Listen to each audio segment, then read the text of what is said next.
Hello అండి. ఈ వీడియోలో 'హెడ్ ఓవర్ హీల్స్' ఎపిసోడ్ 8 చూడబోతున్నాం. ఎపిసోడ్ స్టార్టింగ్‌లో యమహాకి ఉన్న షమాన్ పవర్స్ ఎలాగైనా తగ్గించాలని హీరోయిన్ మదర్ రిచువల్ చేస్తూ ఉంటుంది. బట్ ఆమె మాత్రం "మీ రిచువల్ ఆపేయండి, నన్ను ఇక్కడి నుంచి పంపించేయండి" అని అరుస్తూ ఉంటుంది. యమహాకి ఆ రిచువల్ ఇష్టం లేదనమాట. అప్పుడే మనకి పాస్ట్‌లోనే ఒక సీన్ చూపిస్తారు. పాస్ట్‌లో యమహా బేబీ చనిపోయి ఉంటే ఎలాగైనా ఆ బేబీని మళ్ళీ తిరిగి లైఫ్‌కి తీసుకురావాలని చెప్పి యమహా గోస్ట్ డైటీని పూజించడం స్టార్ట్ చేస్తుంది. అలా చేస్తే చాలా డేంజర్ అని, దానికి కాన్సిక్వెన్సెస్ ఉంటాయని రిమైనింగ్ షమాన్స్ అండ్ హీరోయిన్ మదర్ కూడా వచ్చి అలా చేయొద్దని చెప్పి ఆమెను ఆపుతారు, ఆ పూజ చేయనివ్వకుండా. అదంతా గుర్తు చేసుకొని యమహా ఇప్పుడు హీరోయిన్ మదర్ని తిడుతూ ఉంటుంది. అప్పుడు నా బేబీ చనిపోయిందని నేను అంత బాధలో ఉంటే మీరెవ్వరు కూడా నాకు హెల్ప్ చేయలేదు. నా బేబీని పెట్టడానికి నువ్వు వుడెన్ కాఫిన్ తీసుకొచ్చావు కానీ నాకు హెల్ప్ చేయాలని మాత్రం నువ్వు అనుకోలేదు అని చెప్తూ ఉంటే హీరోయిన్ మదర్ చనిపోయిన బేబీని లైఫ్కి తీసుకురావడానుకోవడం చాలా తప్పు. అలా చేయకూడదనే కదా నేను ఒప్పుకోలేదు. నీకు ఇంకా కూడా అర్థం కాలేదా అని తిడుతూ ఉంటుంది.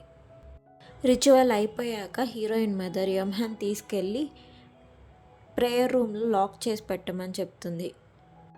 అటు క్లాస్ రూమ్లో హీరో హీరోయిన్ హ్యాండ్స్ పట్టుకొనే ఉంటారనమాట. డే మొత్తం అలా వాళ్ళ హ్యాండ్స్ టచ్లోనే ఉంటాయి. ఇదంతా జీహో చూస్తూ ఉంటాడు. అప్పుడు బ్రేక్ టైంలో జీహో హీరోయిన్ అండ్ హీరోతో మీరు ఇలా హ్యాండ్స్ పట్టుకొని తిరుగుతూ ఉంటే రిమైనింగ్ స్టూడెంట్స్ అందరు మీరు నిజంగా డేటింగ్ చేస్తున్నారేమో అనుకుంటారు అంటే హీరోయిన్ ఇప్పుడు అది ఇంపార్టెంట్ కాదు, మనం గ్యోనుని ఎలా సేవ్ చేయాలో ఇంపార్టెంట్, ఆ తర్వాత చూద్దాం డేటింగ్ గురించి అదంతా అంటే హీరో వెంటనే ఎందుకు ఇంపార్టెంట్ కాదు, ఆ విషయం కూడా నాకు ఇంపార్టెంటే, సోంగా నువ్వంటే నాకు ఇష్టం అని చెప్పి అతని ఫీలింగ్స్ కన్ఫెస్ చేస్తాడు. ఆ తర్వాత స్కూల్ అయిపోయాక హీరో హీరోయిన్ నడుచుకుంటూ ఇంటికి వెళ్తూ ఉంటారు.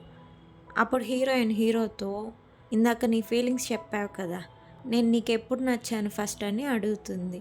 అప్పుడు హీరో ముందు నువ్వు చెప్పు, నేను నీకెప్పుడు నచ్చానంటే ఆమె నువ్వు ఫస్ట్ టైం నా ష్రైన్లోకి ఎంటర్ అయినప్పుడే నువ్వు చాలా హ్యాండ్సమ్గా ఉండడంతో నచ్చేసావు, ఆ తర్వాత నీ నేచర్ చూసి ఇంకా నచ్చావు, నువ్వు ఆ రోజు ఆ లేడీ ఇక్కడ ఏడుస్తూ ఉంటే ఆమె పక్కనే ఉండి ఆమె ఏడ్చే వరకు వెయిట్ చేసావు కదా, అది చూసాక ఇంకా నచ్చావు, అప్పటి నుండి ఇంకా లవ్ ఎక్కువైంది అని చెప్తుంది ఆమె. అప్పుడు హీరో మనమిద్దరం రూఫ్ టాప్ దగ్గర మాట్లాడుకుంటున్నప్పుడు నువ్వు నా హెడ్ ప్యాట్ చేసావు కదా, అప్పుడు నాకు అప్పుడు నాకు చాలా హ్యాపీగా అనిపించింది, ఆ మొమెంట్ నుండి నేను నిన్ను లవ్ చేస్తున్నానని అతను కూడా చెప్తాడు. వాళ్ళిద్దరు ఆల్మోస్ట్ కిస్ చేసుకోబోతూ ఉంటారు. అప్పుడే అక్కడికి జీహో వస్తాడు. వాళ్ళిద్దరిని స్టాప్ చేసేసి అతని ఫీలింగ్స్ హీరోయిన్కి కన్ఫెస్ చేస్తాడు, అది కూడా హీరో ముందే. హీరోయిన్ లాస్ట్ టైం జినోంగ్తో అతని పప్పి చనిపోయాక పప్పి గోస్ట్ లాగా మారి అతని చుట్టే తిరుగుతూ ఉందని చెప్తుంది కదా.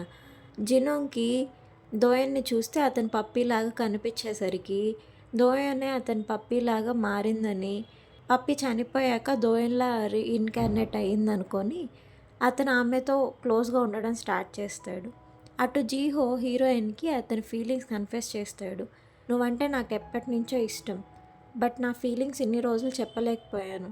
ఈరోజు స్కూల్లో మీ ఇద్దరిని అంత క్లోజ్గా చూశాక నా ఫీలింగ్స్ చెప్పకుండా ఉండలేకపోయాను. నా అంత ఈడియట్ ఇంకెవ్వరు ఉండరేమో. నీ ఫస్ట్ లవ్ ముందు నా ఫీలింగ్స్ కన్ఫెస్ చేస్తున్నాను చూడు, ఇలాంటి సిచ్యువేషన్ ఎవ్వరికీ రాకూడదు అని అతను చెప్తూ ఉంటాడు. అతను ఆమెకి అతని ఫీలింగ్స్ చెప్తున్నప్పుడు కూడా హీరోయిన్ హ్యాండ్ పట్టుకొని హీరో అక్కడే కూర్చో ఉంటాడనమాట. సో అతను వెంటనే సారీ, ఇలాంటి సిచ్యువేషన్ వస్తుందని అనుకోలేదు, బట్ సొంగ నా హ్యాండ్ వదిలేస్తే బొంసు వచ్చేస్తాడు, అందుకే తప్పట్లేదు, నన్ను పట్టించుకోకుండా నీ ఫీలింగ్స్ నువ్వు చెప్పు పర్లేదు అంటూ ఉంటాడు. జీహో అదంతా చూసి ఇలాంటి సిచ్యువేషన్ మాత్రం ఎవ్వరికీ రాకూడదు అంటూ ఉంటాడు. అప్పుడు హీరోయిన్ నీ ఫీలింగ్స్ చెప్పినందుకు థ్యాంక్ యూ, బట్ నువ్వేం ఫూల్ కాదు, ధైర్యంగా నీ ఫీలింగ్స్ చెప్పావు కదా అని చెప్తుంది. ఆ తర్వాత ఆమె మన ముగ్గురం ఒక అండర్స్టాండింగ్కి రావాలి, మన ఫీలింగ్స్ అన్నీ పక్కన పెట్టి మన టాప్ ప్రయారిటీ ముందు గ్యోను బాడీ నుండి బొంగ్సు వదిలి వెళ్ళిపోయేలాగా చూడాలి, ఆ తర్వాత ఈ విషయం మన ముగ్గురం డిస్కస్ చేసుకుందాం, ఇప్పటికైతే ఈ విషయం పక్కన పెట్టేద్దామని చెప్తుంది. ఆ తర్వాత వాళ్ళ ముగ్గురు హ్యాండ్స్ పట్టుకొని పైకి లేచి నిలబడుతుంటే హీరోయిన్ హ్యాండ్ హీరో హ్యాండ్ని వదిలేస్తుందనమాట. వెంటనే అతని బాడీలోకి బొంగ్సు వచ్చేస్తాడు. అతను వెంటనే షమాన్ నువ్వు ఒక్క నిమిషం ఆగు, నేను ఇతనితో మాట్లాడాలని చెప్పి ఆమెకి హ్యాండ్ ఇవ్వకుండా జీహోన్ని తిడుతూ ఉంటాడు. నీ అంత స్టూపిడ్ని నేను ఎక్కడ చూడలేదు. నీకు షమాన్ అంటే ఇష్టం ఉంటే ఎప్పుడో ఆమెకు కన్ఫెస్ చేసి ఉండొచ్చు కదా, ఇంత స్టూపిడ్ వేలో ఎవరు వాళ్ళ ఫీలింగ్స్ చెప్పరు అని జీహోన్ తిడుతూ ఉంటాడు అతను. ఆ నైట్ హీరో హీరోయిన్ హ్యాండ్స్ పట్టుకొని పనుకో ఉంటారు. హీరోయిన్ నిద్రపోతూ ఉంటుంది. హీరోకి మాత్రం నిద్ర పట్టక అలా చూస్తూ ఉంటాడు.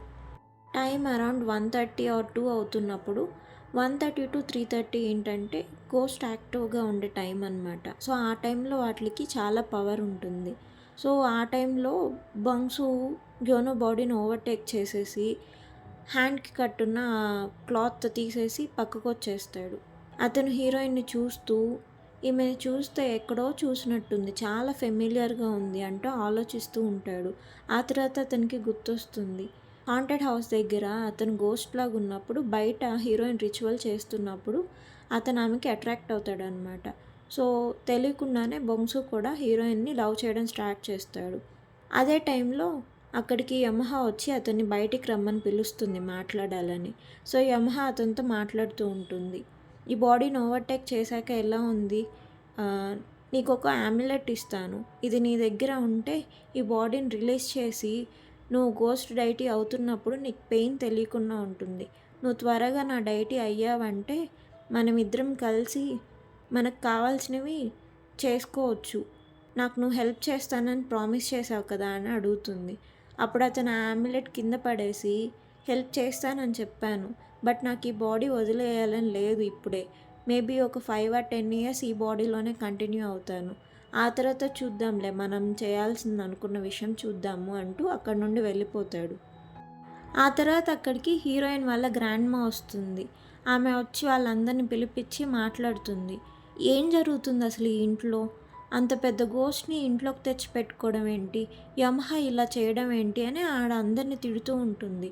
ఆ తర్వాత ఆమె హీరో అండ్ హీరోయిన్ని పిలుస్తుంది. హీరో ఎంటర్ అవ్వగానే హీరోయిన్ హ్యాండ్ పట్టుకొని ఆమెకు అర్థమవుతుందనమాట అతని బాడీని గోస్ట్ ఓవర్టేక్ చేస్తుందని. వెంటనే ఆడ అరవడం స్టార్ట్ చేస్తుంది మంత్రాలు చదువుతూ. అంత పెద్ద చాలా పవర్ ఉన్న గోస్ట్ని మీరు ఎలా డీల్ చేద్దామని ఇలా చేస్తున్నారంటూ ఆడ మంత్రాస్ చదవడం స్టార్ట్ చేస్తుంది. ఆమె చేతిలో ఉన్న స్టిక్తో హీరో పైన కొట్టబోతూ ఉంటే హీరోయిన్ హ్యాండ్ వదిలేస్తాడనమాట. సో వెంటనే బొంగ్సు రిటర్న్ వస్తాడు. ఆమె మంత్రాస్ చదువుతూ ఉంటే బొంగ్సుకి మొత్తం బాడీ అంతా పెయిన్ వచ్చేస్తూ ఉంటుంది. సో వెంటనే అతను ఆమెను అటాక్ చేసి ఆ మంత్రాస్ స్టాప్ చేయమని గొడవ పెట్టుకుంటాడు. సో హీరోయిన్ దూరం నుండి బొంగ్సుని పిలుస్తూ అలా చేయొద్దు, గ్రాండ్ మ్యాన్ ఏం చేయొద్దు అని కంట్రోల్ చేస్తుంది అతన్ని. ఆ తర్వాత ఆమె అతన్ని టచ్ చేయగానే రిటర్న్ మళ్ళీ హీరో వస్తాడనమాట. తర్వాత హీరోయిన్తో సొంగ బొంగ్సుని ఎలా కంట్రోల్ చేయాలో నాకు తెలుసు, నా దగ్గర ఒక సొల్యూషన్ ఉంది.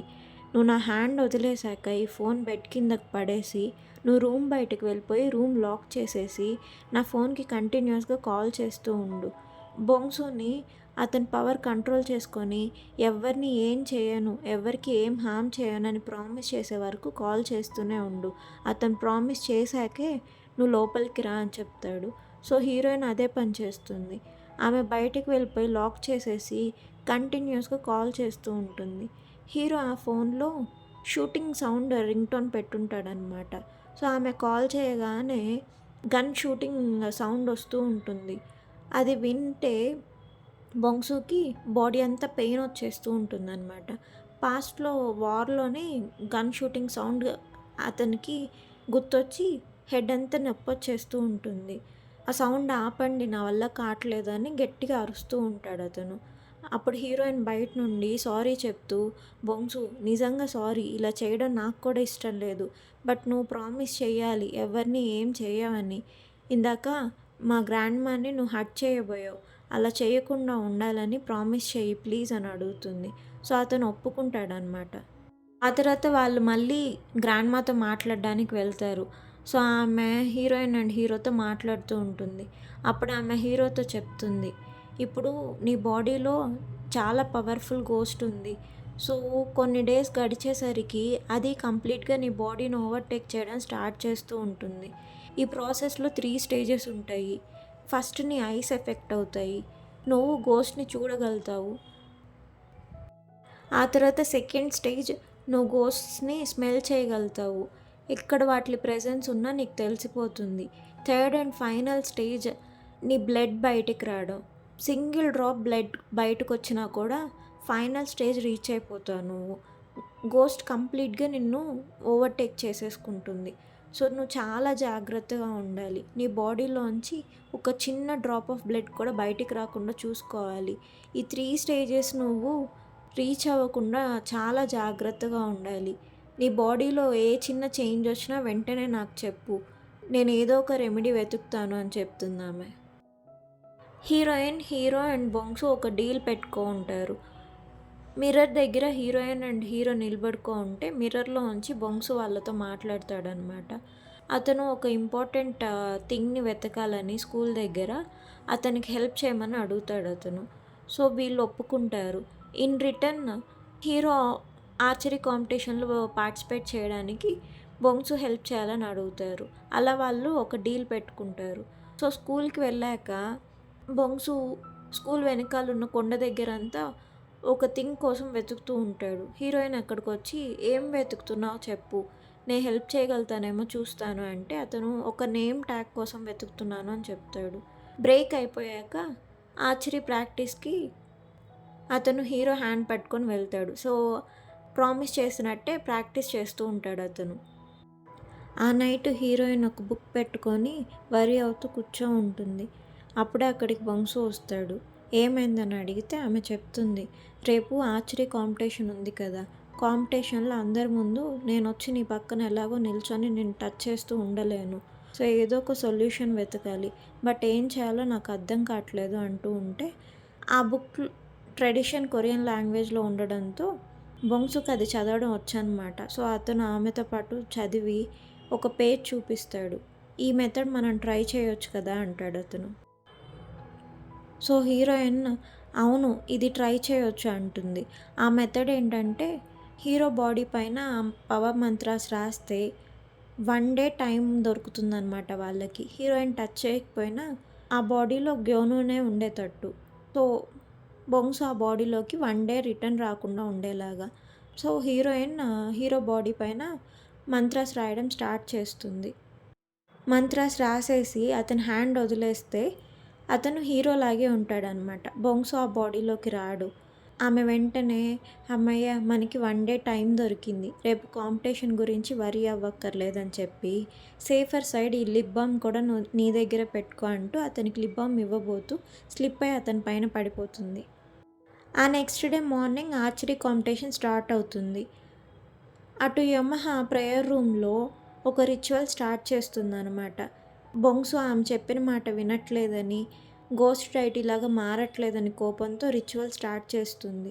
ఆ రిచువల్ పవర్ వల్ల నెగిటివ్ ఎనర్జీ ఎక్కువ రావడంతో హీరో ఆ ఫస్ట్ స్టేజ్ రీచ్ అవుతాడనమాట. అతను గోస్ట్ని చూడడం స్టార్ట్ అవుతుంది. హీరోయిన్ అక్కడికి వచ్చి కాంపిటీషన్ ముందు అతనికి ఆల్ ద బెస్ట్ చెప్తుంది. బట్ హీరో మాత్రం ఆమెకి ఈ విషయం చెప్పడనమాట. అతను గోస్ట్ని చూడడం స్టార్ట్ అయిందని, అతనికి చూస్తే గోస్ట్ కనిపిస్తున్నాయని ఆమెకు చెప్పడు. అలా ఈ ఎపిసోడ్ ఎండ్ అవుతుంది. తర్వాత ఏం జరుగుతుందో నెక్స్ట్ ఎపిసోడ్లో చూద్దాం. Thank you for watching.